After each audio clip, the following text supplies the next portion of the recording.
Madam, RERA को लेके और जमीनों की रजिस्ट्री पर रोक है या नहीं है, इस पर थोड़ा क्लियर करिए। किसी प्रकार का कोई रोक किसी भी रजिस्ट्री पर नहीं लगाई गई है। जो कॉलोनी डेवलपमेंट के मानक हैं, जो प्राधिकरण के नियम हैं, उन नियमों को स्ट्रिक्टली इम्प्लीमेंटेशन कराने का प्रयास किया जा रहा है लगातार प्राधिकरण की ओर से।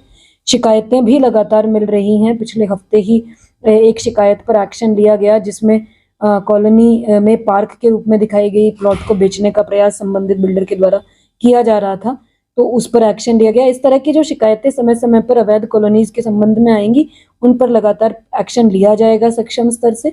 जो विभिन्न स्टेक होल्डर्स के माध्यम से सुझाव भी इसमें लगातार आ रहे हैं कि शासन स्तर पे किस तरह के सुझाव भेजे जाने चाहिए या प्रैक्टिकल जो दिक्कतें आती हैं छोटे व्यवसायियों को या कृषकों को, उस पर जो संशोधन होने चाहिए नियमों के अंतर्गत, वो सारे सुझावों का स्वागत है।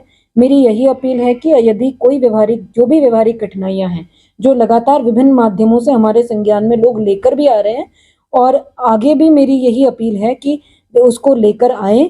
हम सारे सुझावों पर विचार करेंगे और सक्षम स्तर पर उनको भेजा जाएगा यहाँ से।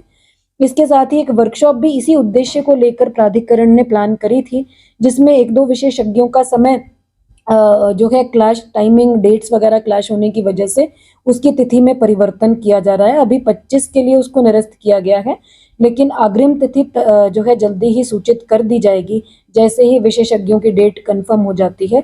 हमारा प्रयास ये था कि हम लोकल स्तर पर तो अधिकारी लगातार संवाद कर ही रहे हैं, तो वर्कशॉप को सिर्फ फॉर्मेलिटी के रूप में ना किया जाए, इसमें कुछ विशेषज्ञों को आमंत्रित कर लिया जाए, तो उनके डेट्स जैसे ही कंफर्म होते हैं इसकी नई तिथि हम लोग सूचित।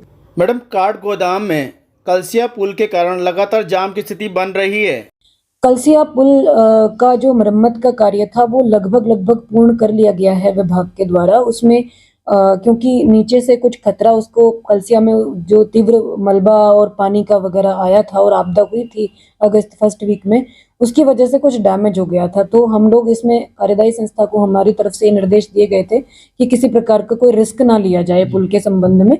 जो तात्कालिक रिपेयर वर्क है वो अभी तुरंत करा लिया जाए, और बाद में जो इसका स्थायी समाधान के रूप में प्रोजेक्ट सैंक्शन है एनएच के अंतर्गत, उसमें जो है काम भविष्य में जैसे ही ट्रैफिक की स्थिति जो है सामान्य होगी उसमें हम लोग कर लेंगे।